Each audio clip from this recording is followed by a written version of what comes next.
Well, then again, thank you very much, Stefano, for this short introduction. I think we already heard quite a lot of different topics that I will be covering during my speech, maybe from a slightly different point of view than the one that, for example, Barry was presenting to us before. And I beg your pardon, it will be a very, let's say, a very technical on the one hand and a very neutral on the other hand presentation. And I have to say from the beginning that I will not be presenting my personal point of view, but I will try really to have a look at remote interpreting and technical parameters and these kind of things, but from a neutral point of view. It will not be a very fancy presentation due to the technical nature of it, but I think that afterwards, during the discussion, we will have the possibility to go into much more details and to maybe make this a little bit more lively than during the presentation itself.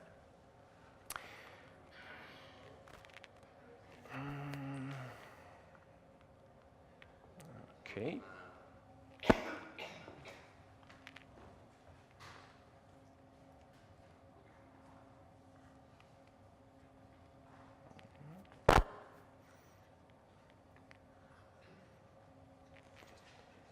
Okay. Yeah, that was, again, a good example of technologies being used and some of the constraints that sometimes happen, but that can perfectly be solved when you have technical support, at least. So, yes. I'm here with you, talking to you, not remotely, but at a live event, and I really appreciate this possibility of making this presentation not remotely, for the simple reason that afterwards we also have the possibility to talk to each other face to face. And and in my personal experience, it is still something different for many people, especially in my generation, to have a face-to-face talk than what it would be to be connected remotely.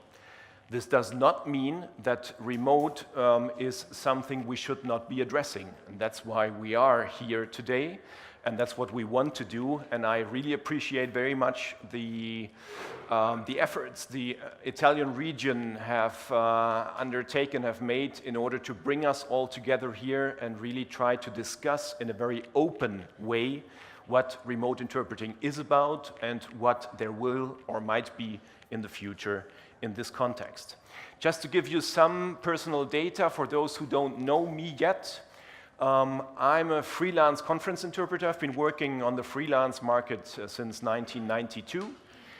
And I had the chance to work as a professor for translation and interpreting studies for nearly 5 years at Munich University, from 2012 to 2016, and I was the responsible professor for the master program in conference interpreting. So I know different sides, and I have been wearing different hats in the past. The reason why I am here today is basically that I'm the coordinator of the Technical and Health Committee of AIIC, and it's with this perspective, and only with this perspective, that I will be presenting what I'll be showing you right now.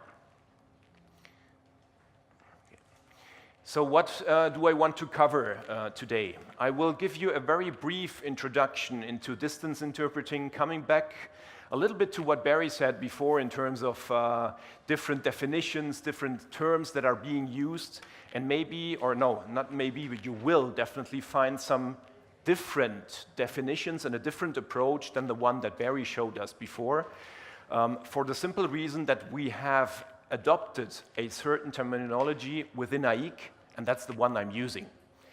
Knowing perfectly that there are many different concepts being used for many different things, and that this is one of the challenges we have right now, because everyone is talking thinks that it's talking about the same thing, but in the end we're talking about completely different settings and completely different technical setups. I will talk about some of these technical setups very briefly only, and then go over to presenting technical parameters for simultaneous interpreting, but also for remote simultaneous interpreting, as we find them right now in the existing ISO standards. And I will also give you some information about the ongoing projects on ISO level when it comes to defining standards for the delivery of remote interpreting services. I will also give you some information on the compliance of the existing RSI solutions that we find on the market right now when it comes to the technical parameters as they are described in the ISO standards. But the most important thing for me, I think, is also to have this discussion with you afterwards in order to be able to exchange different points of view. And I very much welcome the possibility to be together with Barry here today, because as he said before, there are some different points of view on some of these technical parameters, and I think the only way of really making a step forward is discussing this openly, and therefore I very much welcome to have this possibility today. Now, as Barry showed us before, and I will show you this basically the same thing again, we are not talking about something that is to come. It is a reality. And I would even go as far as not calling this anymore new technologies. I know, and with full respect towards the Italian region, naming this an event on new technologies, we are not talking about new technologies. We are talking about technologies that have been there for quite some time. If we really were talking about new technologies, we would be talking, for example, about artificial intelligence, yes. We would be talking about holograms, for example, or these kind of things. Although these technologies also already exist, but they are, let's say, a little bit more distant to what we are used right now. So we know different settings where remote interpreting is being applied in the legal sector and also in healthcare interpreting, much more in the US and in Canada, for example, than it is the case in many European countries. Although, if we have a look at the United Kingdom, for example, there are a lot of scenarios where you find remote interpreting already since a couple of years now. The important thing is it's not limited to legal interpreting, to healthcare interpreting, but also in conference interpreting, we know that it is being applied. We have heard before about Hampton and what happened there and what started there. And what you see here on the left-hand side is also one of those pictures looking out of a booth in Brussels. And you will see, again, these 4 screens with different pictures, different images that are shown to the interpreters. So this is a reality, and this is nothing that is up to come, but it's already there.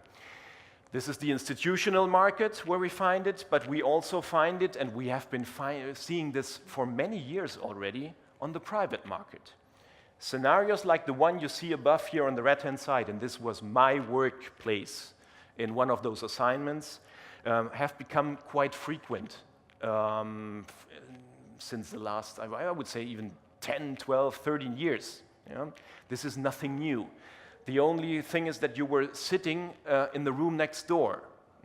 That's why we say this is a subcategory of distance interpreting, because we are not located in the same room as the speaker and the audience is. We're sitting in a room next door.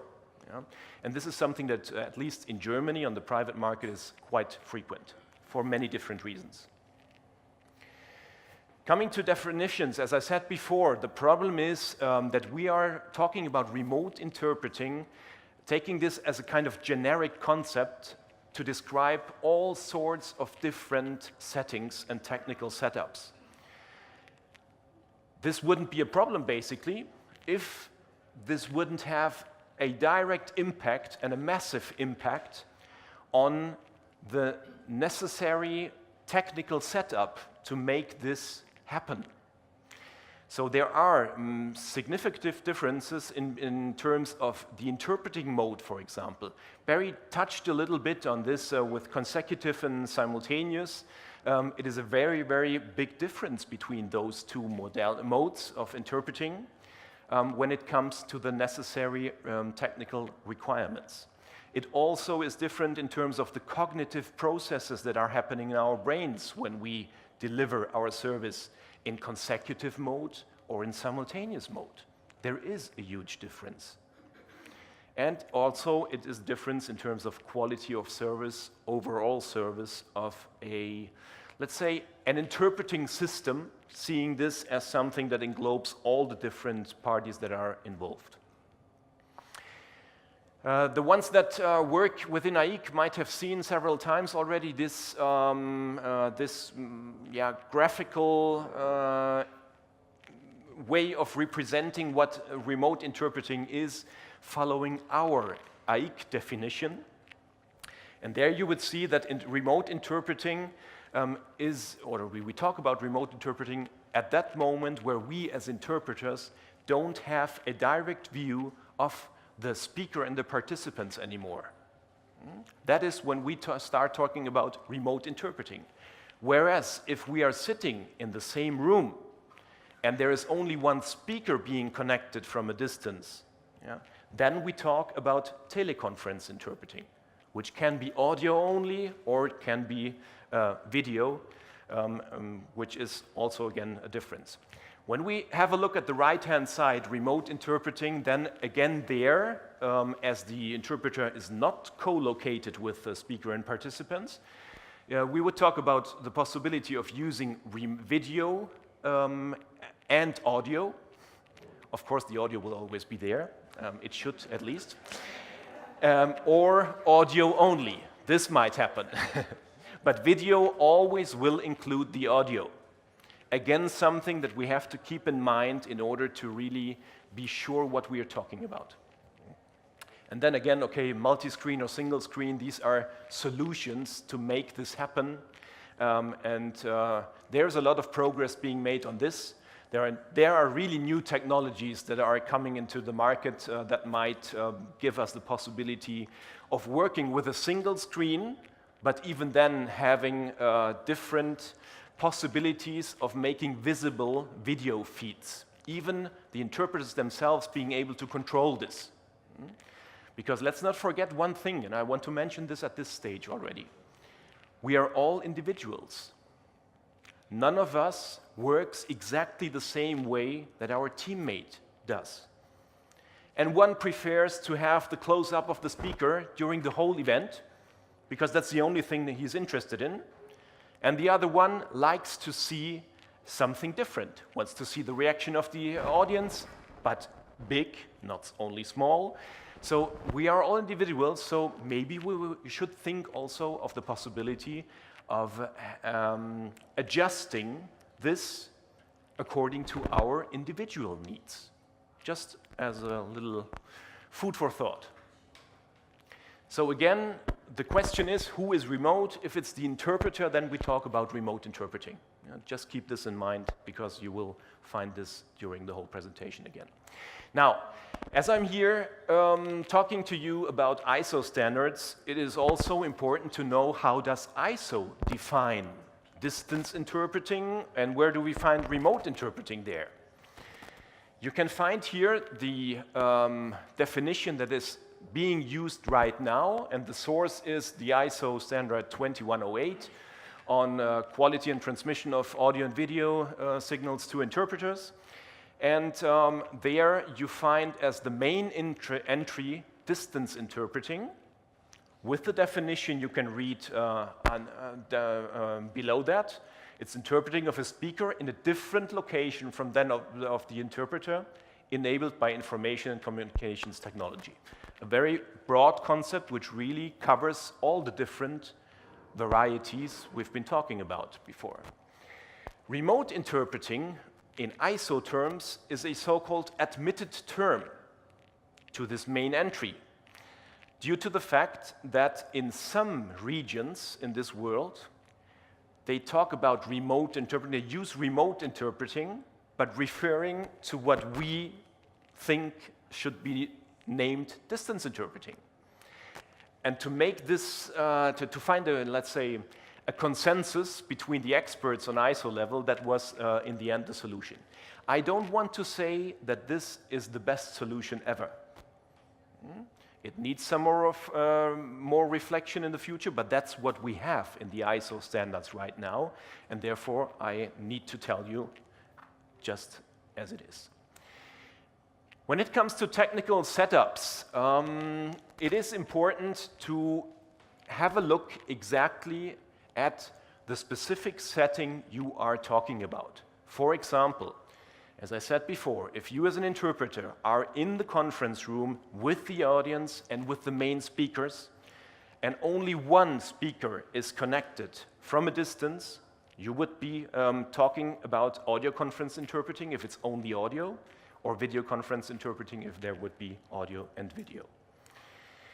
Following our AIIC definition as you find it, and as you find it also in the position paper on distance interpreting of AIIC, and by the way, also in the survey that was sent out to AIIC members at the end of last year, beginning of this year, this is the logic we have been following there.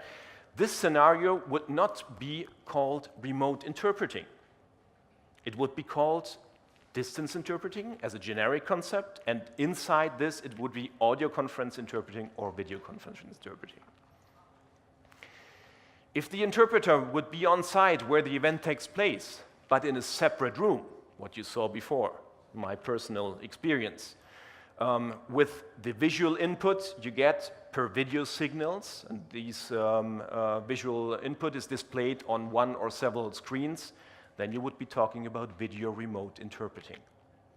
And here you find the difference between what Barry said before and used as a term before, and the one that internally in AIIC we are using. So we have to be a little bit careful with these different concepts.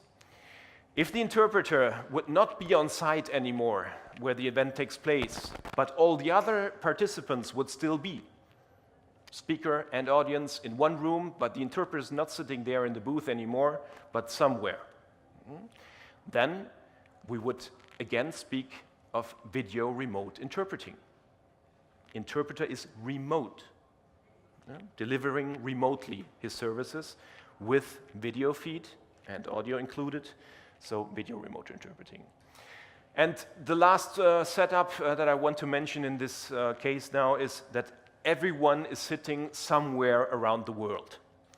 Something that is happening more and more. Barry told us before, and I will give you some data afterwards again. This is happening a lot, and that's just a matter of fact. Yeah? You can't deny it. That's a trend in the events industry that is being used more and more. So that is a setup that we will find on the market. And in this context, you would have the sound and image input for the interpreters and the speakers and the audience only indirectly. You would not have any direct view on neither speaker nor audience, nor your teammate, maybe, if you're not co-located with your teammate. This is, again, something that makes it a little bit more complicated. Again, this would be video remote interpreting.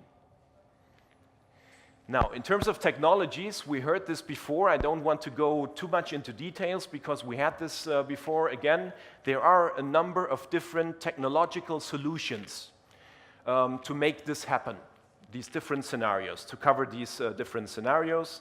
We don't need to go too much into details at this stage now. What is important, and I come back to this again, very often in the discussions, we see not only clients or agencies or whoever is the stakeholder there involved, but also interpreters making no difference, no distinction between consecutive mode and simultaneous mode. There are, again, fundamental differences in terms of signal processing for many reasons. Frequency range is something I will come back later on this again. The equipment that is being needed, cognitive processes. There is a difference between this, and we need to look which are the technological solutions that are appropriate for making this possible. Now, the digital systems we are using nowadays, and all those technologies nowadays are digital. You will hardly find on the market, except in certain regions of the world where they simply don't have the budget for buying new equipment. You will find digital systems, and also the hardware consoles we are using nowadays are digital systems. They are not analogic things anymore. So this makes it possible to put into practice very different setups, ranging from a home office solution, and we saw the solution that Barry, for example, is using at his home office, to hubs, studios, where we co-locate at least the interpreters all together using booth, for example. This is still the traditional one. The important thing is that every stakeholder will have to decide on the appropriate setup that best suits his needs. And he will decide from his perspective. And I very much agree with Barry that we should not only have a look at all this from our own perspective as interpreters, which is a perspective that in many cases, I'm talking about myself and my generation, is kind of a backward perspective, because we were used to working with booth, with consoles for the last 30, 35 years. Nothing really changed in that time. The booth still look more or less the same. The consoles have improved, yes, they have become digital, but basically it is still the same hardware component you find there on your desk in the booth. The questions that we might have to formulate are, who controls this environment? Whereas, as we have the setup here right now, the ones that are controlling the technology being used for the delivery of the service right now are those guys I very much appreciate, because they do an excellent work when they try to make the sound better, when they try to adjust everything in a manner that in the end allows everyone to listen what he needs to be listening to and to hear what he needs to be hearing to. In a home office scenario, this would change, because immediately, as an interpreter, you would be the one that is dealing with your equipment, and there is no one else who can fix it if it fails, for example. If your computer at home simply breaks down, it will break down. And unless you don't have a redundant system there, it will at least take you some time to fix it. There is no one who can do this for you. If this happens in the booth right now, those guys will immediately jump and try to set up a new hardware console connected, and without the whole system breaking down at that moment. Yeah. Other questions are turning around the question of responsibility and liability. Barry said and I fully agree with him, this is something subject to the contract you have. You will have to include this in your contracts, and you would have to exclude being responsible for something and having to pay in the end because your system broke down. It will be difficult to formulate this correctly in a contract. Who will make that investment? Shall the interpreters make that investment for setting up a home office, a studio, however you want to call it? Or who is it who will pay for that? This is again something that is changing, because when you're sitting there in the booth, someone else has been paying for this. It's not your business to cater for hardware consoles and the equipment needed. Now, as I have been talking already about hub or studio solutions, One thing I need to say is that these have not yet been addressed in current ISO standards. You won't find any ISO standard that specifically deals with this kind of solution. We're working on it, as you will see afterwards. At present, if this is a studio solution, it is mostly a so-called hybrid solution. Hybrid, why? Because you have a combination of, let me say, a traditional equipment, booth, for example, but maybe you would not find a hardware console in there anymore, but you would find a laptop with a software running on that laptop, which gives you the same possibilities to control what you're doing, your work, than it would be on a hardware console. So therefore, this is kind of a hybrid solution, and this is something that is being used in some places right now. Now, the important thing I want to underline, and really try to keep this in mind, this studio, as it is set up with technical support, as we have seen before, with all the equipment in there, this is only one part of the game in a remote scenario.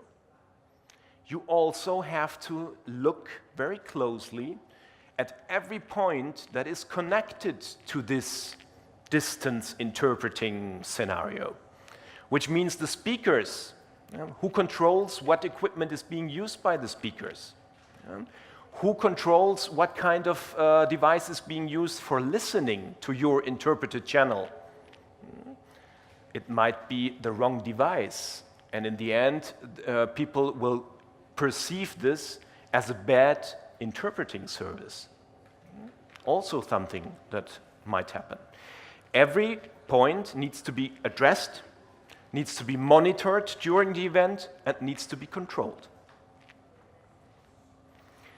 Coming to the ISO standards, these are the ones that I hope all of you already know, being members of AIIC, which are basically the ones for permanent booth and for mobile booth. And again, they have been revised in 2016, so please don't keep on using the 1998 versions, because they are out of scope now. Yeah, they are different now. We introduced a new one, the 2109, dealing with the equipment. All this equipment before was part of 2603 and 4043 is now been moved to a separate ISO standard where you find all the details on the necessary equipment for simultaneous interpreting. Again, not for consecutive, it is for simultaneous. And then we also introduced a new one, which is the 2108 I already mentioned, on quality and transmission of sound and image input. And this is the first standard that includes directly distance interpreting, that addresses it as such. You will find some requirements on distance interpreting in that standard. Barry, please. Is that the one that pushed the upper level of frequency response to 15? No, actually this, yes, the question was whether this is the one that raised up the frequency response range for up to 15,000 hertz now, whereas it was 12,500 before. No, it's the 2109 on the equipment that already did that. And in the 2108, we only reference to that one. Yeah? The most recent one, which unfortunately still has not been published, and I have to admit that this is something where I get somewhat angry a little, yeah, because these bureaucracy in the ISO Central Secretariat of ISO in Geneva sometimes bothers me quite a lot, because we are in need for having the standards. There is a new one on conference systems. Conference systems, which of course does not only include the interpreting system is only a part of it, but the conference system talks about the discussion units being used by speakers, about microphones being used by speakers, so everything that is necessary for making the audio and video channels available for all participants. And interpreting system is only one of the components that can be part of a conference system. Not necessarily. If people speak in their own language, in only one language, they will still be using discussion units to make it accessible for everyone, to make it to give them the possibility to hear everything, but there is no need for an interpreting system. The new ones that we might be seeing in the future are one specific standard on new technologies for simultaneous interpreting. We still keep the notion of new technologies in the draft as we have handed it in right now. It's not yet an official ISO project because first it needs to be introduced as a new work item proposal. ISO members have to vote on this, and only when they say yes, this shall become a new work item, then it is an official. It goes the official ISO tracking. But this has been developed as a draft, and you will find there the requirements also for cloud-based solutions for the first time. Until now, we did not deal with cloud-based solutions, and this will be the first one. You will see that there is, it says ISO PAS. What does this mean? PAS is a so-called publicly available specification, which is a kind of an intermediate step towards a full ISO standard, and it is being used as a deliverable, as a specific deliverable, in those cases where you don't yet have enough reliable data, evidence-based data. So you introduce this as a publicly available specification. It can already be used as such. It is a standard, but the quality of this standard is not yet the one of a full standard. That's the idea behind it. There might also be in the future a full standard on remote interpreting, not limited to technical parameters, but also dealing with all the other aspects we have been talking about.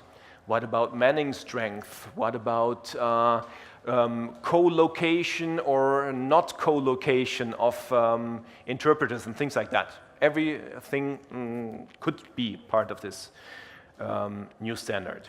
And we will definitely see a revision of the ISO 2109 for the simple fact that in the current 2109, we only allow, so to say, hardware consoles.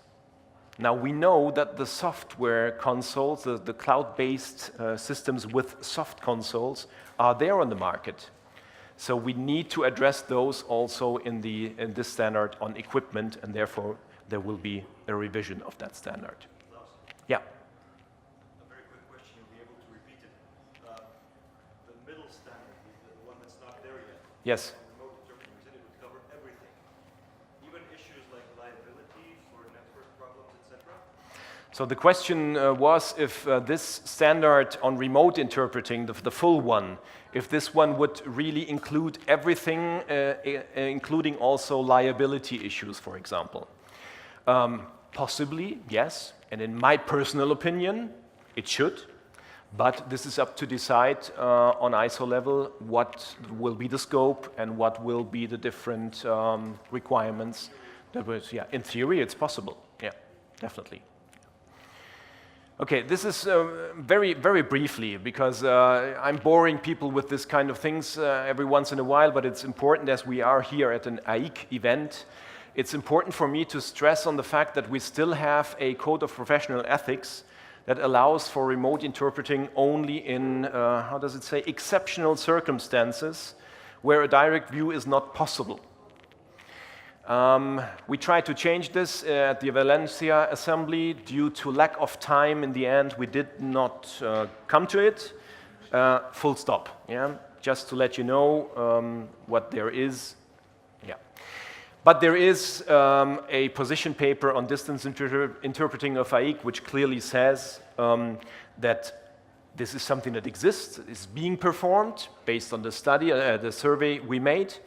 And it says there also that AIIC recognizes the importance of the ISO standards related to conference interpreting.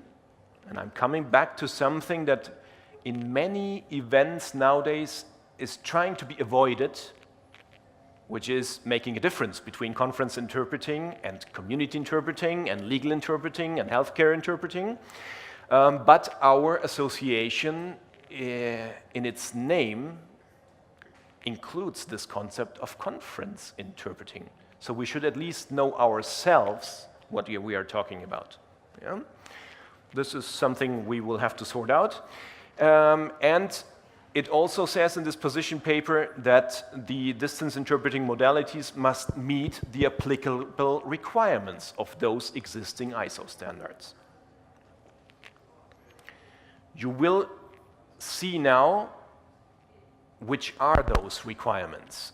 But before presenting them, I would like to make a very brief question without giving you the possibility of introducing the answers via your smartphone.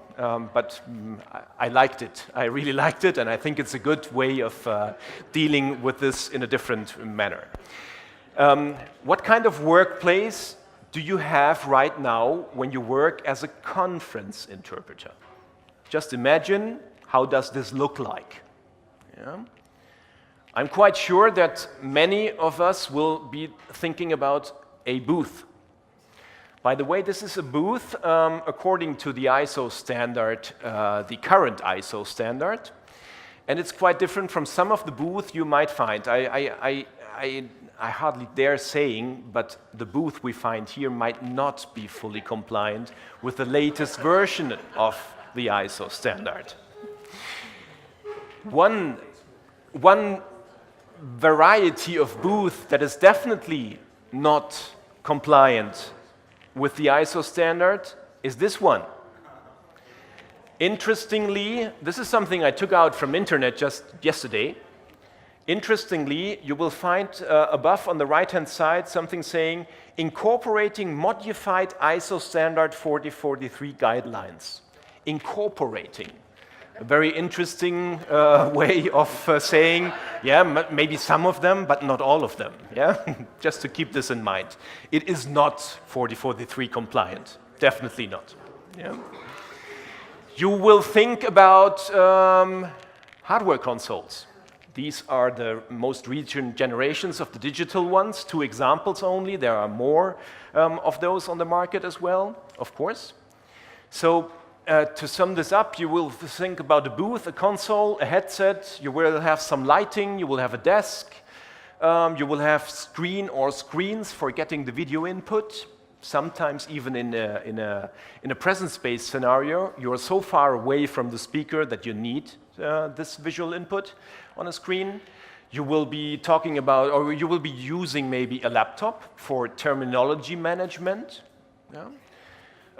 You will be thinking about water for the lubrication of the voice, yes, and you will find front and side windows. Why the hell do we have those? Front windows is quite easy to understand, but the side windows. The main argument is there that when you have several booths, you should be able to communicate visually with the other interpreters. I don't want to stress this too much, but I hardly can see the point when you have, as we saw it before, 31 booths and one between the other, the window, I don't know, but just as to reflect on this. Yeah? But that's what we have right now. Now, second question, do you think a remote workplace can or should be different?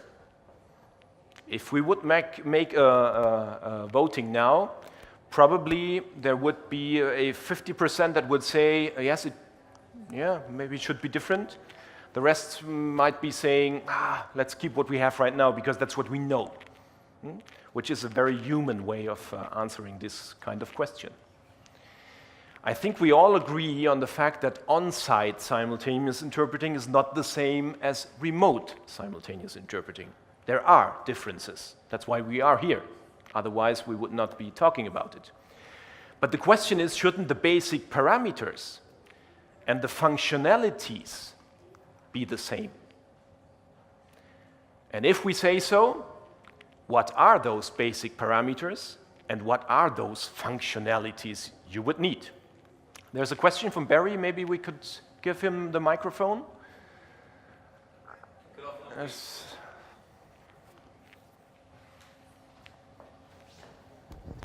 It's more of just a comment on this. Again, if you think about the larger perspective with the distributed meetings that are going on where everyone is remote, right? They're somewhere. And with webinars, you have seen that those who conduct webinars, those who speak in web meetings, have had to adapt to these new circumstances. And so I think we need to remember that as well as we're thinking about the basic parameters and functionalities of remote simultaneous interpreting or simultaneous interpreting in these new modes, because even the participants have had to adjust the way they interact and participate. So it seems perhaps a bit rigid to say, no, everything has to be just as it always has been for us. That's all. You're absolutely right. I did not yet mention the basic parameters. I just make the question, shouldn't the basic parameters be the same? So, and that's exactly what we have to discuss. What are those basic parameters? And you're absolutely right. Things are changing all around us. So we can't just simply say, oh, we keep what we have right now for the rest of our lives. Yeah, some of us maybe, but not if we talk about the future of this profession. So what are the basic technical requirements that we find in the ISO standards? Let's first make very clear that there are different stakeholders in this game. AV providers, you will find them at both ends or at all ends that are at all points that are connected to a remote scenario.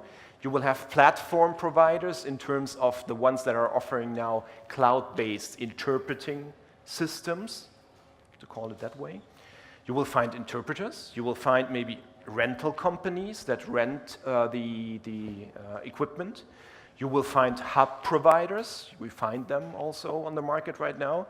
And the important thing, in my opinion, is that every one of those has to assume his or her responsibilities. We can't just say one of them is responsible for everything and the rest just is out of the game. No. I think we all have to reflect on where can we, or where do we have a direct impact with what we do on the overall service that is being delivered, making use of this kind of system. Frequency response. I knew that Barry would mention this, definitely, and this is something where we tend to disagree. Yes, that is correct. Why do we disagree at this point? Barry says that human speech hardly will go up to these 15,000 hertz, which is correct if you take an average, for example, and if you say, okay, you cut the things you have up there, you cut a little bit down there, and the basic one is the one we have seen before in red in that column Barry showed us. Now, again, this is something where it makes a very huge difference between consecutive and simultaneous interpreting. Why? For the simple fact that when we work in simultaneous mode, we are speaking ourselves. When we are speaking, we are producing frequencies. And these frequencies will not only be captured by the microphone, but also our ears will still be receiving this input. Not only through the air, but also through our own body. Yeah? So there's a transmission through the bones and things like that. Yeah? Which means that some of the frequencies that come to our ears through the headphones will be covered or masked, as you say in technical terms, by the frequencies you are producing yourself. So you can't, or you will be hearing them less than it would be without talking at the same time. Which means that I think every one of us agrees that the most recent versions of smartphones, the audio quality you get out of that, if you listen to music, I don't want to say because musicians will directly say, no, it's not a good quality, but yeah. Basically, we would say this is quite good. Yeah. Again, when we start talking at the same time, and some of you might have had already this experience, not only interpreting but doing other things at the same time, you will realize that there is a difference. And that's all of a sudden you are losing something of this auditive input. And that is exactly what is happening here, and that's why this range is so wide, because if you have, and if it's at least a little bit of elements you will find in that upper range, they will be there and they will give you the possibility of hearing better than if they weren't there. So basically Barry is writing saying, well, more or less this is something in between, and there is very few up there in the range up to 15,000 and very few down there. Yes, but there is something. There is still something, and if you make the measurements, you will see this. You can do this even at home. You will see that there is something. Now, an additional challenge there is that as we are all individuals, our hearing capacity is quite different. Some of us hear those frequencies up to 20 kilohertz. Some of us will only have a limited hearing capacity, which is limited to, I don't know, 13, 14, maybe 15. Yeah? It depends, or even lower. Yes, you are absolutely right. On the other hand, also speech can be very different, human speech. If it's a male or a female speech, for example. If you have a look at the frequency ranges, unfortunately I don't have that slide with me today, you would see that male and female voice speech is located at very different ranges within that whole picture. Which means that a male interpreter might be having more difficulties with hearing a male speaker because of the masking effect than if this was a female speaker, and the other way around. Yeah? So let's not judge this always from our own individual perspective, but keep in mind that there might be different realities. And that's why this range in the ISO standard is quite huge, in order to always make sure that everyone can get the necessary auditive input that is necessary for simultaneous interpreting. Who's responsible for this, by the way? It is the AV provider, but when we talk about remote interpreting from home office, immediately the interpreter is also assuming a part of the responsibility because you are using your equipment. And if you work in relay mode, for example, your colleagues will be depending on the microphone you are using and the frequencies you are feeding into the system. And if those frequencies aren't there, because you're using the wrong microphone, your colleagues will have a problem, or at least a challenge.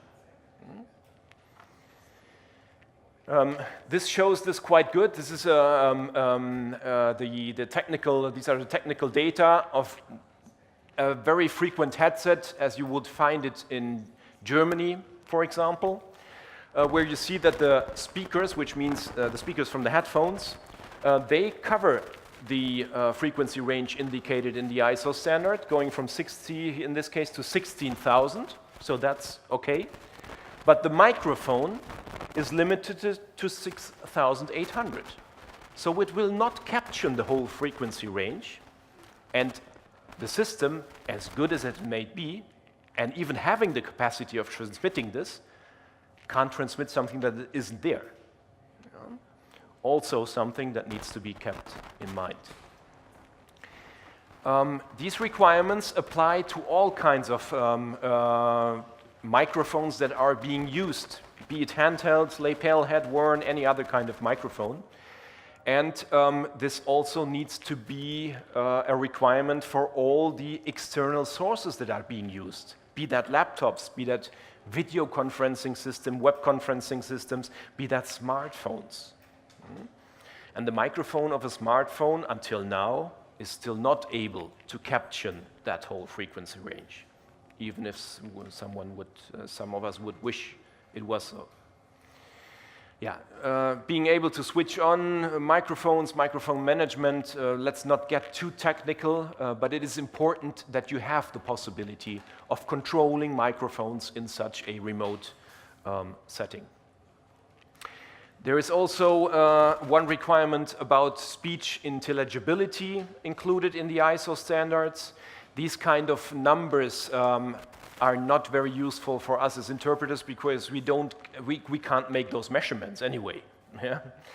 But the ones that build up conference rooms, for example, they know exactly what this means and they know exactly how the room needs to look like in order to make speech intelligibility as good as required. Image quality, yes. If we say that audio only is one possibility for certain settings, yes, and it's being used. I mean, telephone conferences are being held all over the world, and there will be no visual input. Yeah? If we consider those conference interpreting in the narrower sense of the concept or not, this is up to decide, and this is something that within AIIC we will have to address in the future to know exactly how do we deal with different kinds of settings. What we say in the ISO standards is that when it comes to image quality, there should be no visible artifacts, which is a very, very generic concept. Yeah? Blurring or freezing are given there as examples, but this is one of the points where we still need to make much more research on it to get evidence-based data to really be able to say something with more content than only no visible artifacts. It was the first approach to it. Yeah. But ISO 2108, for example, says that if these artifacts appear, simultaneous interpreting might have to be suspended. Everyone will have to decide if this service is suspended or not. Yeah, I know that at the EU institutions, the point where you decide to suspend it will be reached a little bit earlier than this would be on the private market.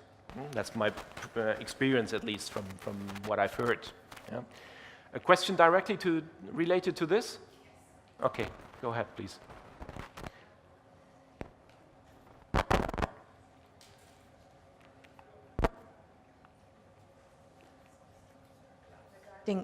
Regarding EU institutions, the very sophisticated method currently in place is having a technician in the room and or team leader go like that if you can go on and like that if you cannot, on the basis of what they judge, on what they hear. They're not talking at the same time. So I think this is another major hurdle, how to measure the threshold. Yeah. Yes, that is one explanation for the side windows. Uroš? Yeah, thanks, Klaus. Coming back to what you were mentioning earlier, the masking effect of our own voice. Basically, that means that especially for interpreters working with headphones covering both ears, noise-canceling headphones are the biggest no-no you can think of. Noise cancelling is, you have to be careful, yes. If you take what on the domestic market you would call noise cancelling, I would tend to agree, yes. These are not suitable for simultaneous interpreting.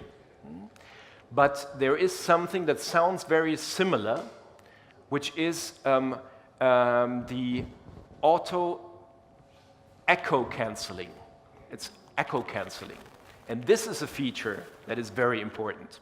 It has to do with when you hear something through your earphones and these are not closed, there will be some frequencies coming out and being captured by your own microphone. This will be fed again into the system, and this sums up, and in the end it ends up in a mess. And therefore you have this technology which eliminates this effect. Yeah? And this needs to be in place on all connected points. It's one of the requirements we formulated in that ISO standard. Okay, lip sync. I think it's more than obvious that we need to have some requirements there in order to be able to still bring into line what we see and what we hear. Yeah. There are some values given in the ISO standard, and these values are not just have not just fallen down from the sky, but are based on studies that have been made, and the technicians themselves introduced those values, not the interpreters.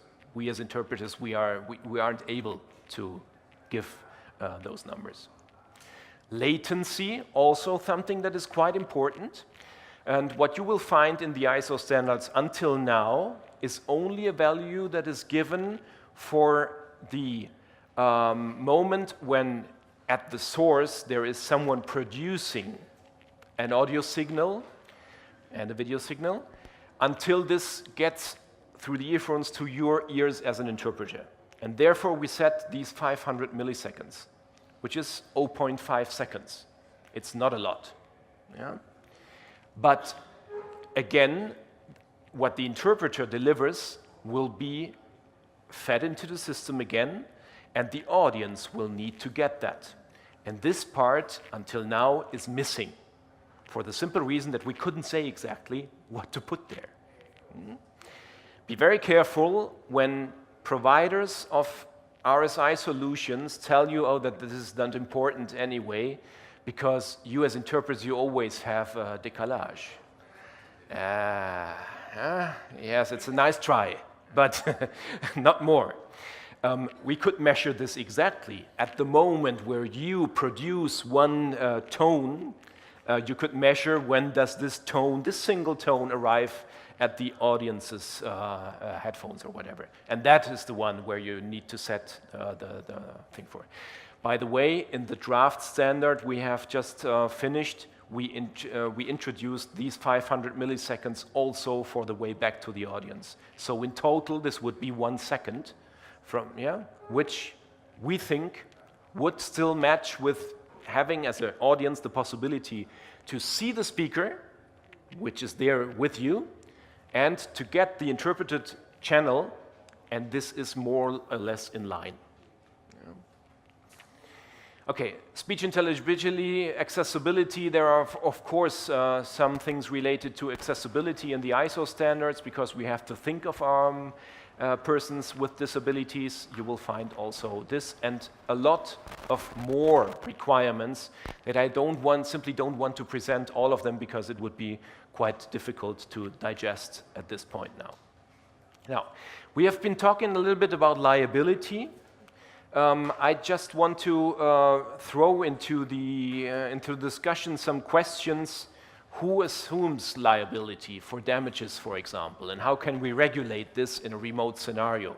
Something we will have to address.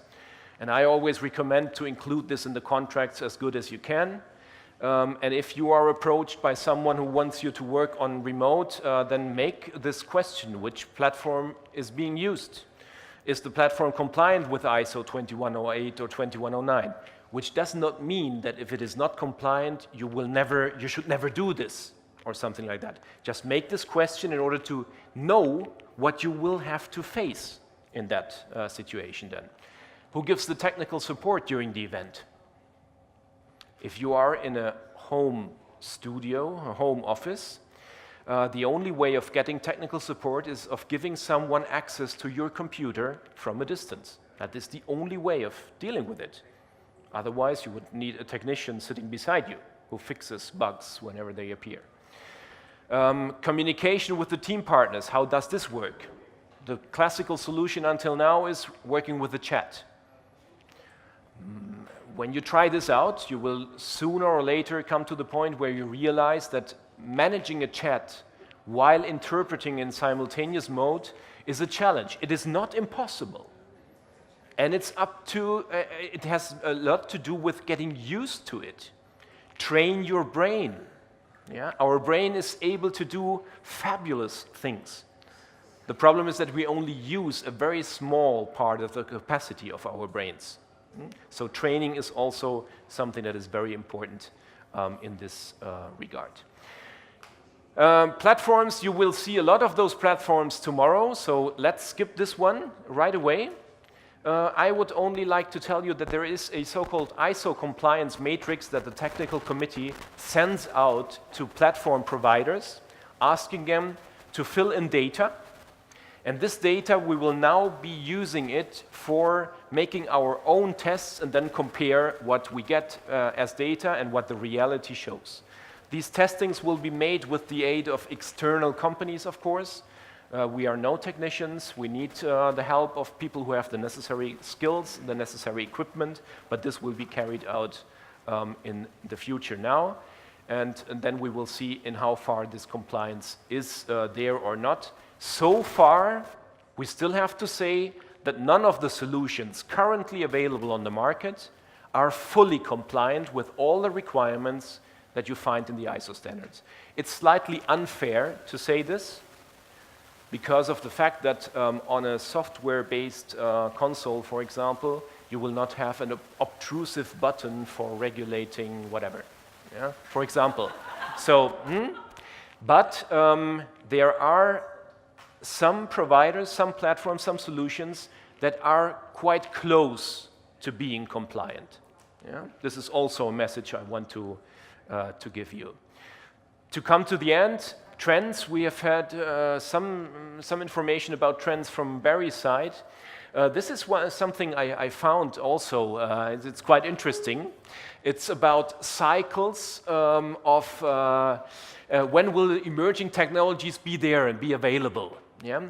And if you could read that, which unfortunately is not possible due to the distance, you would find there some very interesting things like, for example, quantum computing, one of the concepts we will have to face with in terms of artificial intelligence also.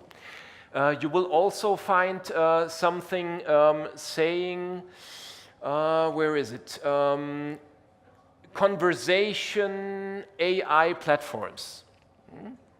Quite interesting to read that and to see when is this going to be there, when do people expect that this will be a reality, because that's what this graphics basically show. In yellow, more than 10 years until it's there, 5 to 10 years the dark blue dots, 2 to 5 years the other blue ones, and in gray the ones in less than 2 years. What I only want to express using this slide is technologies are being developed. And there are a lot of technologies being developed which we don't even think of right now. And I think we have come to a very crucial point when we talk about the future of the profession. Urs said that before when he referred also to our history, and also Stefano made this when he looked back at Nuremberg and what happened since then. I think we have to face a situation where these developments, these technological developments, are happening a lot faster than it used to be in the past, on the one hand.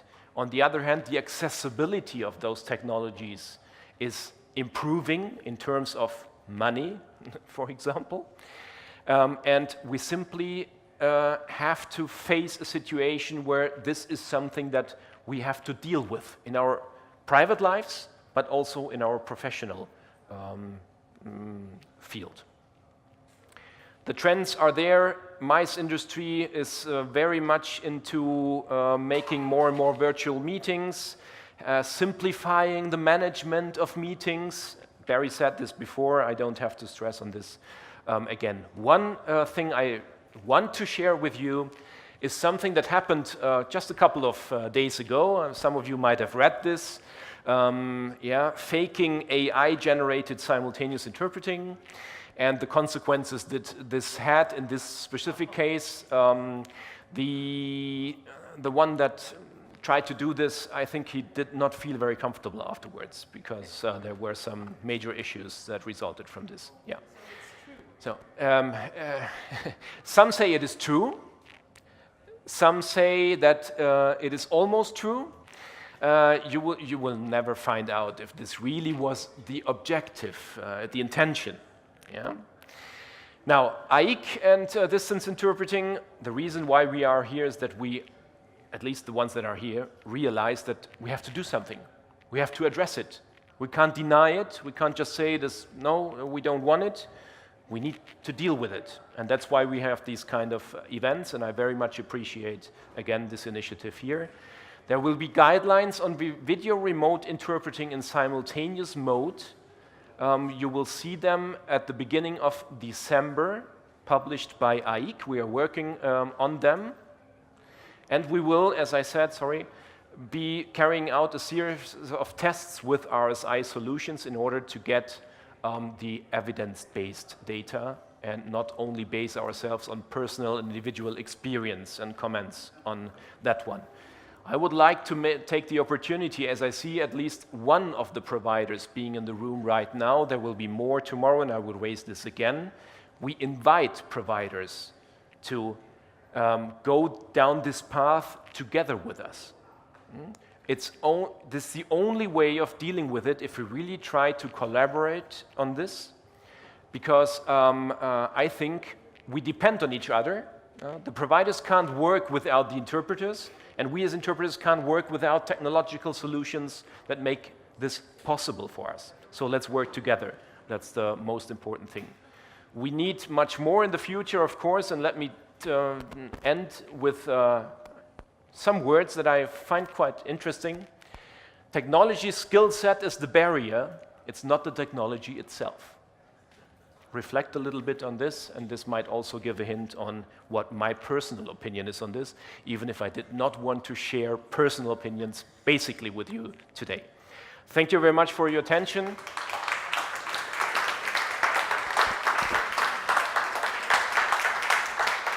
Thank you.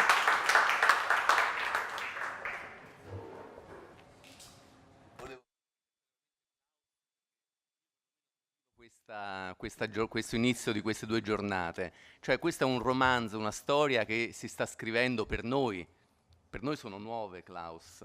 Cioè non sono nuove tecnologie per il mercato, ma per noi interpreti, perlomeno della mia generazione, sono nuove tecnologie, ed è per questo. Ed è questa storia che si sta riempendo di personaggi, di prospettive, sta diventando più viva. Devo dire che io perlomeno percepisco un paradosso linguistico che potrebbe essere forse interessante anche per le definizioni dell'ISO, questo remote interpreting. Intanto remoto, e poi il remoto nel linguaggio comune, questo non è remoto, cioè ci sta venendo addosso in qualche maniera, come dire, con lo tsunami. Quindi non lo so se l'aggettivo remoto può essere in qualche maniera modulato per... Un'altra cosa che mi colpiva questo dover imparare a utilizzare una chat mentre si traduce, qualcuno forse si ricorderà una grande conferenza a Trieste che ha gettato le basi, diciamo, un po' della ricerca nell'interpretazione. C'era ancora Madame Vanoff, per chi vagamente... Io ero un bambino, devo dire la verità. E gli esperimenti realizzati congiuntamente da Laura Gran, una professoressa e collega interprete, e un neuropsichiatra, il professor Fabbro, che dimostravano con tutti gli studenti dell'università che se uno doveva premere un bottone, soltanto premere un bottone, mentre traduceva, le interferenze erano enormi. Questo studiato proprio da neuropsichiatri. Quindi magari lo studio Gran Fabbro potrebbe essere ripescato un pochino. L'altra cosa con cui Klaus ha finito, volevo anche dirlo, l'abbiamo detto all'inizio, ed è chi ha letto le istruzioni fino alla fine, cioè queste giornate vogliono essere l'inizio, insomma, per quanto riguarda noi, di questa definizione di migliori pratiche, questo joint shaping of best practices, e questo, insomma, direi che è un po' il senso più concreto della nostra presenza qui. Grazie ancora, Klaus. Un altro applauso ci vuole.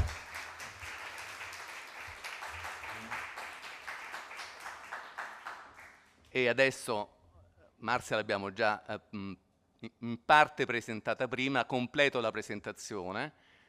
È membro della commissione comunicazione di AIIC Italia, le famose CC, le carabiniere, di cui io sono il maresciallo per il momento, quindi questo per...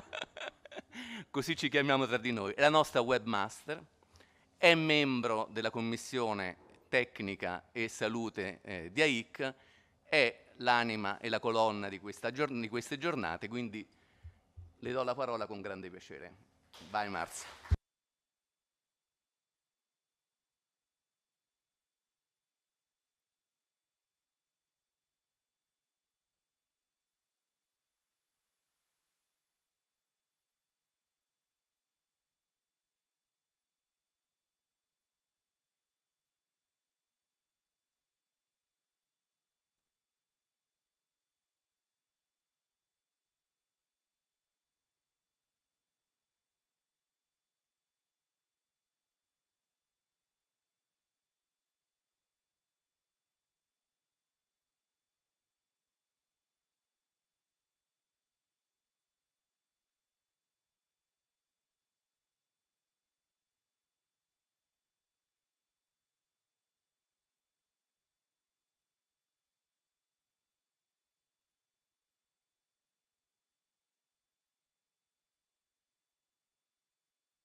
Prova, prova, prova, prova, prova. Ok, ci siamo, ci siamo. Allora, Stefano mi ha già presentato, quindi iniziamo subito, senza attendere oltre. La mia presentazione oggi ha un po', come dire, l'obiettivo di distendere un po' gli animi, cioè vi parlerò di cose un pochino più futili, più simpatiche, più banali rispetto alle cose molto importanti che abbiamo sentito fino adesso.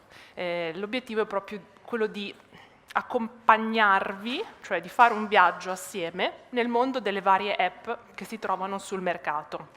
La proliferazione di queste app chiaramente è palese, cioè è da anni che di anno in anno aumenta costantemente il numero di applicazioni che si possono scaricare e che vengono scaricate ogni giorno sia nel contesto di Apple, quindi dall'Apple Store, sia da tutto quello che è il mondo Android. Questo perché? Perché se vogliamo tutto il mondo delle app è molto più semplice da programmare rispetto ad un software vero e proprio che richiede certe conoscenze a livello di programmazione. Le app, da quello che ho capito, io non sono un'esperta, però si lasciano programmare in maniera più semplice. Quindi c'è una vera e propria proliferazione, parliamo di milioni e milioni di questi strumenti e molti di noi ne hanno tante scaricate sul cellulare, molte vengono utilizzate, altre no, eccetera, eccetera. Quindi quello che vi chiedo di fare con me questa sera, in questa mezz'oretta che ci rimane a disposizione, è di intraprendere un viaggio, il viaggio dell'interprete. Che cosa fa l'interprete quando arriva un incarico?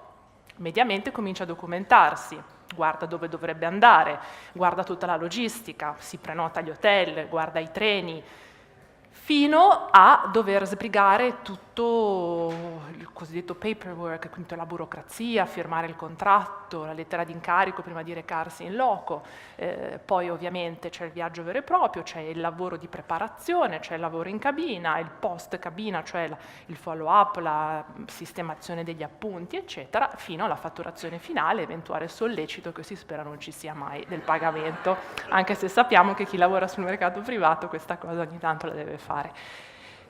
Tutto questo è possibile al giorno d'oggi utilizzando delle app. Quando io dico app, che cosa intendo? Intendo il fatto che voi potete utilizzare dei dispositivi mobile, quindi tablet o smartphone, per fare tutte queste cose, cioè per curare questo processo dalla A alla Z senza neanche aprire un computer portatile. Vediamo come. Devo però chiedere aiuto ai tecnici perché... No? È arrivata? Ok. Ci siamo, scusate. Dicevamo, viviamo in un mondo completamente digitalizzato, è arrivato o non è arrivato il momento di dire addio alla carta, ma veramente, dalla A alla Z? Molto spesso i documenti come ci arrivano o tramite Dropbox o tramite WeTransfer, quindi già qui c'è già un processo di digitalizzazione in corso da anni. A volte, anzi sempre più frequentemente, arrivano le lettere d'incarico, eccetera, le fatture, documenti che sono da firmare il più velocemente possibile, non importa se tu in quel momento sei in treno, sei in cabina, il committente spesso vuole avere la firma sul contratto il prima possibile. Quindi come si può fare? Ovviando al problema di dover accendere un computer, e lo si fa direttamente con l'iPhone, con un altro cellulare, con il tablet del caso.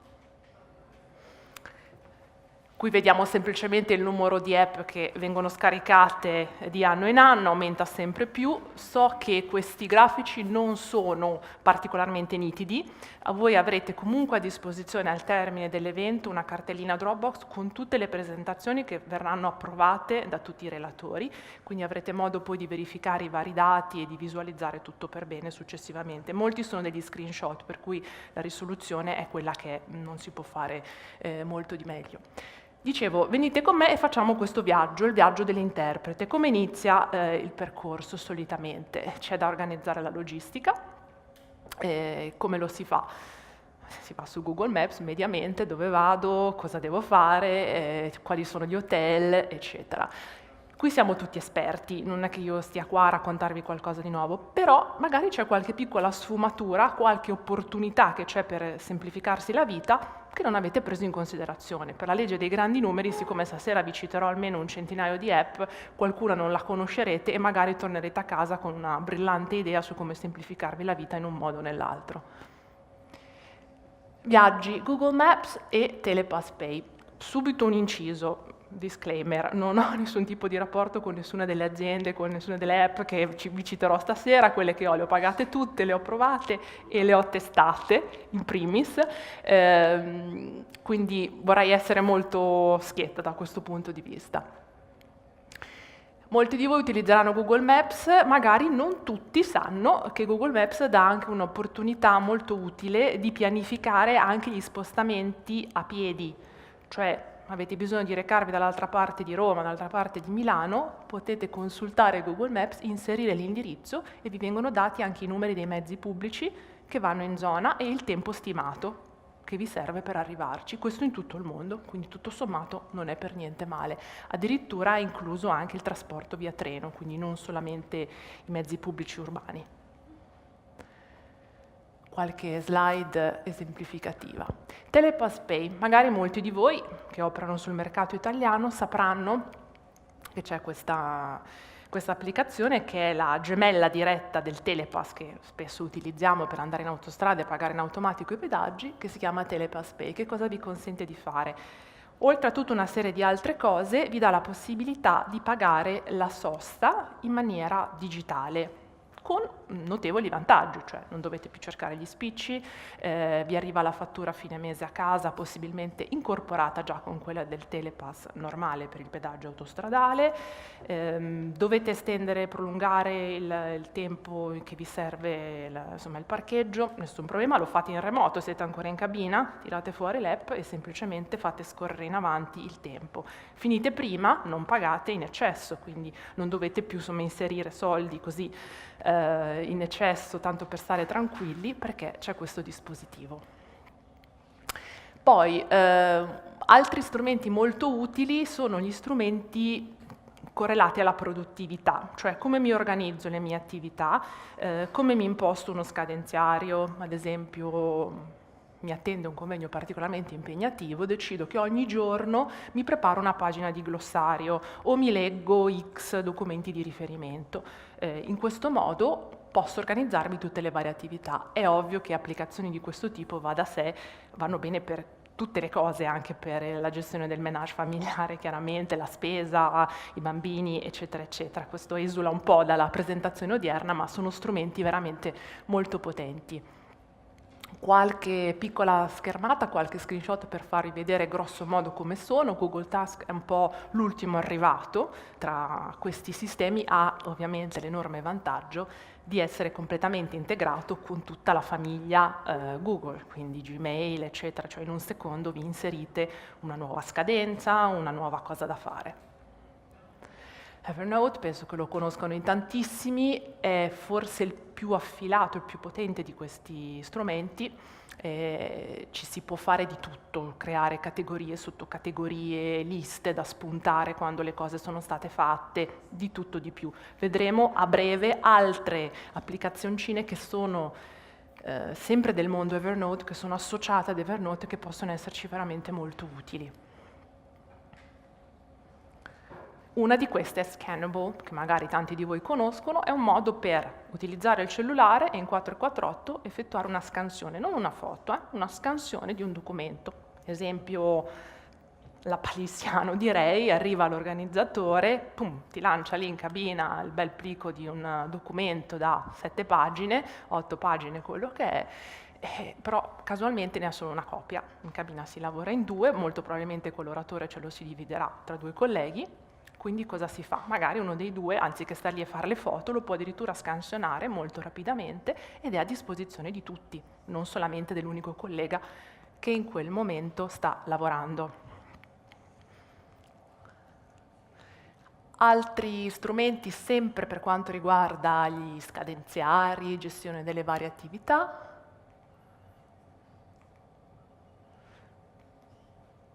Sino ad arrivare alla preparazione vera e propria.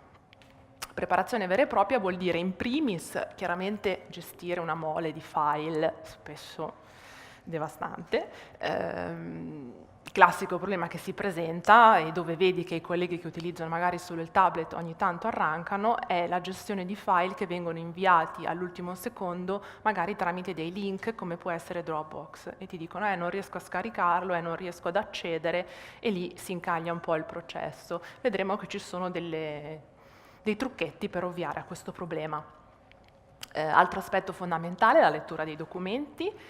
La lettura ad alta voce la chiamo io, cioè farsi leggere i documenti da qualcun altro, vedremo a breve come. Come annotare i documenti, molto bello ricevere all'ultimo secondo un PDF con l'intero discorso dell'oratore. Peccato che se non ci possiamo scrivere un pochino sopra, sottolineare, cerchiare, eccetera, quel PDF ha un'utilità marginale, a meno che non sia proprio banalissimo da tradurre, e allora va bene, lo teniamo sott'occhio, sotto mano, ma insomma non è poi così utile. Come estrarre la terminologia, come creare glossari, come verificare le traduzioni, quindi qui ovviamente faccio riferimento soprattutto ai dizionari, come verificare le pronunce, eventualmente sfruttare la trascrizione dal parlato, dall'orale, da un video, per esempio, a un testo vero e proprio, e vedremo perché può essere utile, e eventuali esercizi per la memorizzazione della terminologia. Dropbox, sistema che immagino conoscerete tutti, fantastico, fino a quando non si considerano gli aspetti della sicurezza, perché comunque ci dà una flessibilità, una possibilità di collaborare anche tra colleghi notevole. File iCloud Drive, che è praticamente l'equivalente che è stato sviluppato successivamente da Apple per tutto il proprio sistema. Una recente integrazione che c'è stata che consente di utilizzare in parallelo Dropbox e File assieme, senza perdere nulla per strada. E poi c'è un sistema che io, devo dire, ho ignorato sino a pochissimo tempo fa, che si chiama Document, ed è un sistema che rientra nell'Olimpo di Riddle. Riddle fa 870 applicazioni, tra cui questa. Che cosa vi consente di fare Documents? Praticamente di gestire all'interno di un unico contenitore tantissime cose, che vanno dai documenti di testo, ai file Excel, sino ad arrivare alla musica che potete ascoltare nel tempo libero per i fatti vostri. E qui soprattutto si riesce ad ovviare al famoso problema del ho l'iPad, ho il tablet, non riesco a scaricare quel determinato documento, non riesco a visualizzare quella cartellina che il cliente mi ha inviato su Dropbox dove ci sono tutti i discorsi, eccetera.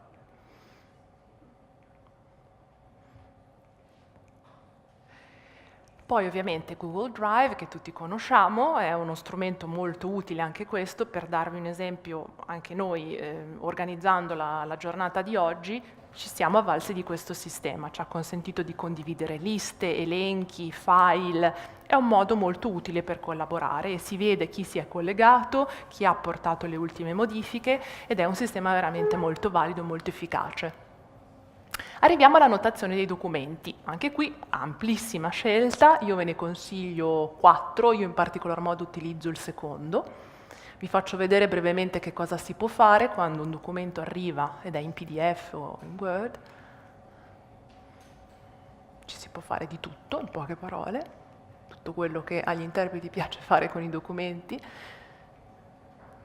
sino ad arrivare ad un altro strumento che invece magari ancora non vi è noto, cioè la possibilità, soprattutto quando si è affogati e non se ne può più di stare con gli occhi attaccati su uno schermo retroilluminato, cioè quello di farsi leggere da un lettore automatico, più o meno valido, che si appoggia più o meno frequentemente ad un sintetizzatore vocale, quindi per intenderci con una resa metallica o meno, farsi leggere i documenti che sono arrivati per la preparazione. Qui avete qualche spunto.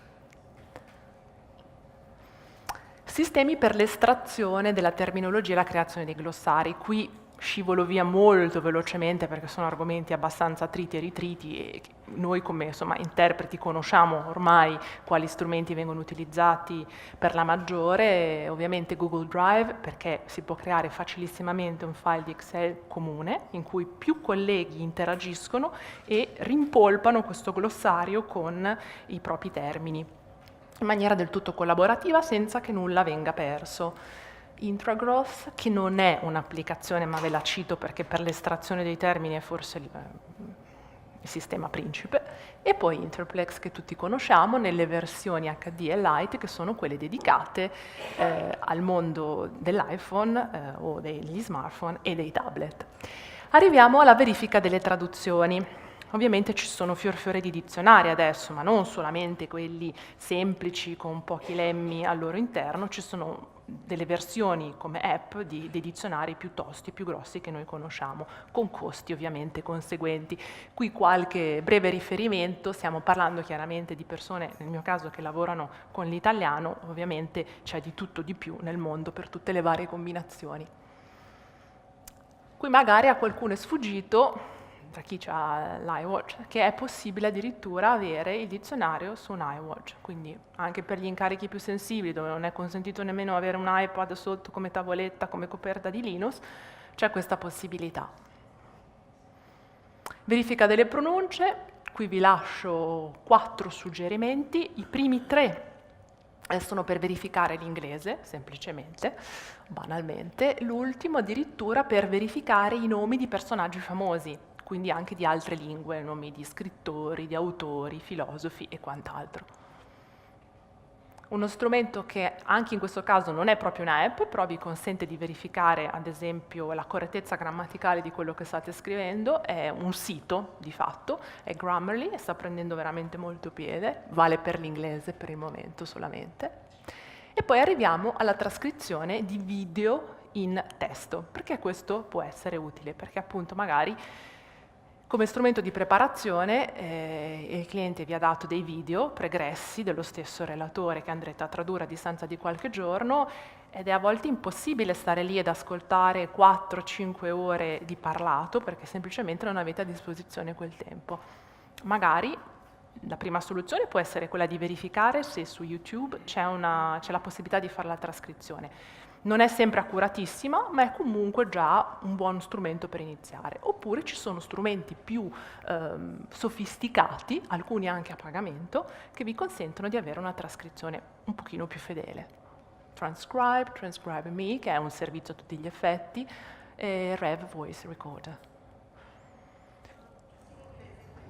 Sì, che io sappia sì, però andrebbe verificato un po' la costellazione linguistica. Sistemi per la memorizzazione della terminologia, anche qui c'è di tutto di più, ci si può divertire molto. Io, avendo fatto formazione in ambito tedescofono, ovviamente ho iniziato studiando con le flashcard, quelle fisiche, no? I cartoncini con un termine da una parte e il termine dall'altra, e giravo e facevo esercizio in questo modo. Ovviamente negli anni 2000 c'è la versione digitale anche di questi flashcard, più tutta una serie di altri app che sono veramente molto validi. Questo è interessante, almeno è stato interessante per me, perché io sostengo di avere una sorta di dislessia numerica, o meno l'avevo, devo dire che un po' è stata curata negli anni, cioè confondevo il 4 col 5 e il 6 col 7 in tutte le lingue, immancabilmente, una cosa gravissima ovviamente quando si lavora in cabina, cioè i numeri devono essere ben precisi. Con questo sistema qua, che è in versione beta, praticamente ci si collega, si clicca su Start e parte tutta una serie di numeri che vengono sparati all'impazzata e che ti costringono per forza a prestare grande attenzione solo su quell'aspetto lì, ed è uno strumento in versione beta, ma è stato sviluppato proprio per gli studenti delle scuole di interpretazione. Che io sappia c'è solamente in inglese. Che cosa succede quando poi, dopo tutta questa bella preparazione, si arriva finalmente in cabina? Ovviamente, se hai il tablet, hai la necessità comunque di visualizzare tanti documenti rapidamente, magari anche appaiati possibilmente, oppure un glossario e la relazione che viene utilizzata dal relatore in quel momento. Verificare i glossari, verificare la terminologia, eccetera. E mentre si fanno tutte queste belle cose qua, è importante, sarebbe importante anche prestare attenzione a come si parla e alla postura che si assume mentre si fa tutto ciò. E vedremo che anche in questo settore le app ci possono venire incontro. Lo schermo separato lo vedete nel mondo Android, nel mondo Samsung, e lo vedete anche nel mondo dell'iPad. Per chi non lo sapesse è una cosa banalissima, si prende l'iPad, lo si mette in orizzontale, con un dito semplicemente a metà dello schermo, lateralmente, si fa lo swipe, cioè si striscia da destra verso sinistra, e compare questa schermata qua che vedete in alto a sinistra, cioè praticamente il sistema vi chiede, ok, il documento che stai visualizzando ora lo vuoi trascinare da una parte dello schermo. A destra, quale altra applicazione vuoi tenere aperta contestualmente? E qui avete la scelta. Io generalmente utilizzo note, perché magari sto leggendo, non so, su internet dei siti, o ho aperto un PowerPoint, e sulla destra mi tiro giù i termini che poi andrò a verificare con calma e che inserirò nel glossario. Vi dicevo, anche da un punto di vista della salute ci sono delle piccole app che possono aiutare. Questa in particolar modo, lo so che vi farà sorridere, però in realtà è stata sviluppata nell'ambito della logopedia e serve per aiutare quelle persone che parlano a voce o troppo bassa o troppo alta, oppure che non riescono a modulare comunque il volume a seconda delle necessità. Ci sono decibel che possono essere molto pericolosi, ci sono dei decibel ai quali possiamo essere esposti, che quindi possono arrecare danno al nostro udito, ma allo stesso tempo non dovremmo mai dimenticare che se urliamo, fondamentalmente, arrechiamo danno anche alla nostra gola, non solamente al nostro udito. Quindi questo strumento, che io vi consiglio di provare, è simpatico, tutto sommato, è un test in più che si può fare, vi aiuta a tenere un po' sotto controllo il volume che avete, la vostra gamma vocale, praticamente, quando lavorate. Per quanto riguarda i glossari e la terminologia, anche in cabina ritornano i soliti noti, Interplex e compagnia bella, Interpreters Help, Interpret Bank, qualche slide giusto così per rinfrescarvi la memoria, ma non scenderò in questo caso nei dettagli. Che cosa succede se non lavoriamo in cabina ma lavoriamo in consecutiva? Ovviamente le esigenze cambiano un po'. La presa di appunti, se veramente voglio utilizzare il tablet, deve essere rock solid, cioè devo essere certa al 100% di non commettere nessun tipo di errore, perché diversamente in un attimo i miei appunti sono spariti, 6 o 7 minuti volano via di appunti presi. Quindi quali cautele, quali misure adottare per essere certi di insomma, non avere nessun tipo di problema tecnico e soprattutto che cosa posso fare se per sfizio vado ad un convegno dove si parla di una parolina che verrà ripetuta miliardi di volte e per la quale io guarda caso non ho un simbolo. A livello di presa di appunti ci sono alcuni aspetti da valutare. Ci sono le app, tout court, per la presa degli appunti, ci sono le varie penne che possiamo scegliere di utilizzare e ci sono addirittura dei tablet più adatti alla presa degli appunti. Vediamo quali. Applicazioni per la presa di appunti. Ce n'è di tutti i colori. Io personalmente utilizzo il primo, ma veramente la lista è sconfinata. L'ultimo, ad esempio, ha il vantaggio di creare dei file PDF che vengono subito caricati nel vostro profilo Evernote. Quando vi dicevo prima Evernote è un po' il software più potente, proprio perché ha tutte queste diramazioni e vi aiuta a gestire tutti i file nell'intero flusso. Alcuni esempi. Arriviamo alle penne. Io, essendo utente Mac e Apple, ovviamente utilizzo la penna Apple, con la quale mi trovo benissimo da quando esiste, è molto precisa, eccetera. Questo non toglie che però ci sono altri strumenti sul mercato, di prezzo più o meno analogo, che possono essere piuttosto utili, e qui avete qualche esempio. Vi dicevo, ci sono anche dei tablet apposta, il cosiddetto paper tablet, cioè nel senso che vi dà quasi la sensazione di scrivere sulla carta, la retroilluminazione è praticamente pari a 0, è un po' l'equivalente, se vogliamo, del Kindle applicato al tablet, quindi non vi stancate a guardarlo. Ha anche un costo conseguentemente alto, cioè di circa 600 euro. Vi dicevo, dovete creare un simbolo così all'impronta, c'è un'app anche per quello, è stata sviluppata da dei ragazzi giovani, laureati da poco, disponibile solamente per il sistema Android, si chiama Cleopatra e addirittura ha al suo interno anche una simboloteca, cioè praticamente si possono condividere i propri simboli con la comunità.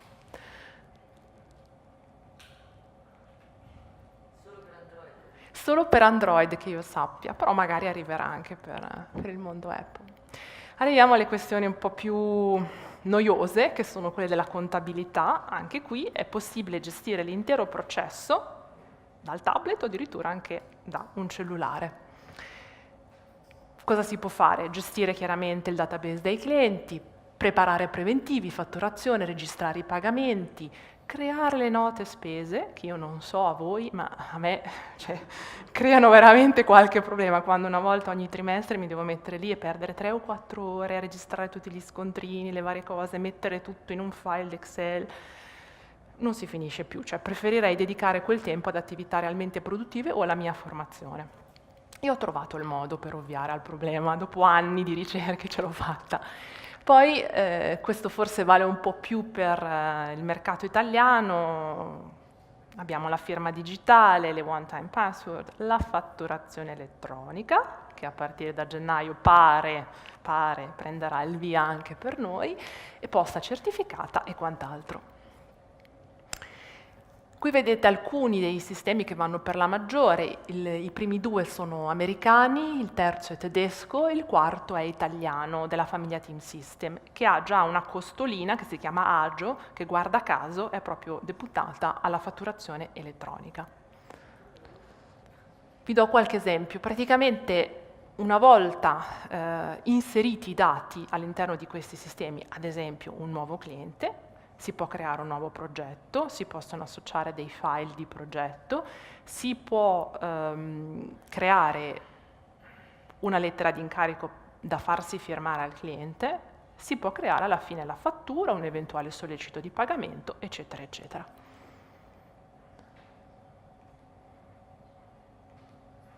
Addirittura a Fattori in Cloud, se andate sul sito vedrete che c'è anche l'iWatch nella prima pagina, nel senso l'obiettivo è proprio quello di dire guarda, ovunque tu sia devi emettere una fattura, non c'è problema. Non so se si arriverà realmente a questa situazione, Però di certo uno strumento di questo tipo darebbe tantissima flessibilità. Io lo sto studiando e mi alletta molto per liberarmi di un gestionale che utilizzo da tanti anni, che è vincolato comunque al mondo Windows, con tutti i problemi conseguenti, e perché appunto se arriva la fatturazione elettronica c'è bisogno di soluzioni un po' più flessibili. La cosa dove non ho ancora trovato le risposte che mi tranquillizzano è l'aspetto della sicurezza.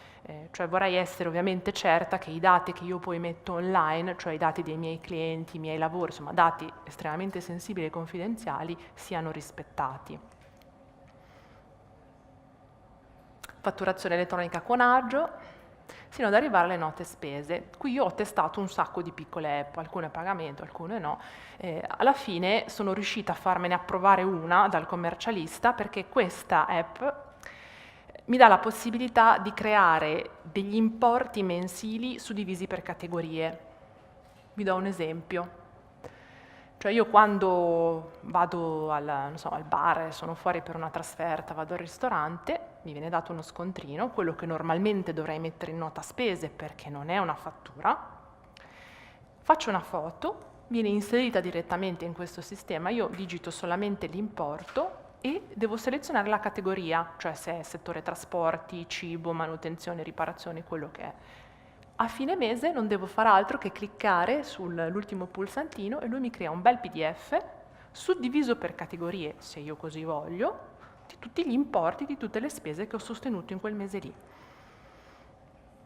Altri strumenti, Smart Receipt, Faucet, simili, una questione anche un po' di gusti, devo dire. Io utilizzo il primo, Receipts, questo. Credo che costi 3-4 euro, qualcosa del genere. Firma elettronica.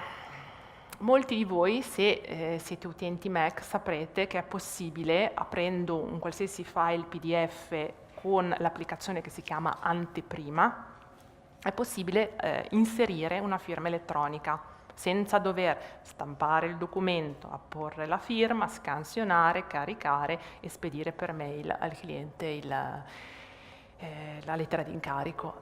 Questo sistema può essere utilizzato paro paro anche su iPhone e anche su iPad, utilizzando lo stesso sistema. Si chiama Markup, si apre il documento in questione, si segue questo percorso, ovviamente la firma deve essere già stata creata, ma è semplicissimo, basta fare una firma, metterla vicino alla webcam di un computer e la firma viene creata in automatico ed è subito disponibile in tutti i propri dispositivi.